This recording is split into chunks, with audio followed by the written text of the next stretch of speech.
Y GST registration. सबसे पहला सवाल किसी के भी मन में आता है कि हमें जीएसटी रजिस्ट्रेशन कराना चाहिए या नहीं कराना चाहिए। तो आज हम बात कर लेते हैं इस चर्चा पे कि हमें जीएसटी रजिस्ट्रेशन कराना चाहिए या नहीं कराना चाहिए, इसके फ़ायदे क्या हैं या हमें नुकसान है उन चीज़ों का। तो कुछ पॉइंट्स मैंने नोट किए हैं, तो आप हम उनके बारे में चर्चा कर लेते हैं कि जीएसटी रजिस्ट्रेशन कराना है या नहीं कराना है। तो सबसे पहला लीगल ऑब्लिगेशन। अगर आपका टर्नओवर 20 या 40 लाख से एक्सीड करता है, 20 लाख सर्विस के लिए, 40 लाख गुड्स के लिए, तो आपको मैंडेटरी है जीएसटी में रजिस्ट्रेशन कराना।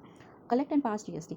आप एक रजिस्टर्ड पर्सन हो तभी आप कलेक्ट कर सकते हो जीएसटी अपने अल्टीमेट एंड यूजर से, एंड कस्टमर से, अदरवाइज आप जीएसटी नहीं कलेक्ट कर सकते। इनपुट टैक्स क्रेडिट की बात करें तो अगर आप रजिस्टर्ड नहीं होंगे तो आप इनपुट टैक्स क्रेडिट, जैसे कि आप कोई गुड्स खरीद के ला रहे हो मार्केट से जिस पे जीएसटी लगा हुआ है, या आप कोई सर्विस ले रहे हो जिस पे जीएसटी लगा, तो आप उसका जो जीएसटी आप क्लेम नहीं कर सकते जब तक आप खुद रजिस्टर्ड नहीं होंगे। अगर आप अपने बिजनेस में कोई भी चीज़ यूज़ कर रहे हो और आप रजिस्टर्ड हो तो आप उसका आसानी से क्लेम ले सकते हैं। लेकिन अगर आप रजिस्टर्ड नहीं हैं, अगर जैसे एसी पे आपने जीएसटी पे किया जो आप बिजनेस में यूज़ कर रहे हैं, आप कार खरीद के लाए बिजनेस पर्पस के लिए यूज़ कर रहे हैं, लेकिन उसका जीएसटी आपको तभी मिलेगा जब आप रजिस्टर्ड होंगे जीएसटी में, जिसको हम आईटीसी बोलते हैं।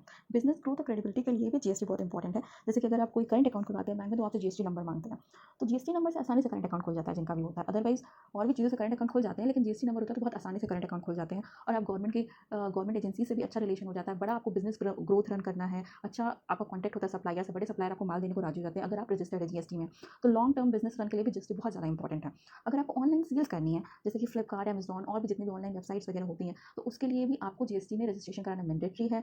या आप ऑनलाइन कोई भी बिजनेस करना चाहते हो तो भी जीएसटी नंबर रिक्वायरमेंट आपको बहुत ज़्यादा ज़रूरी है।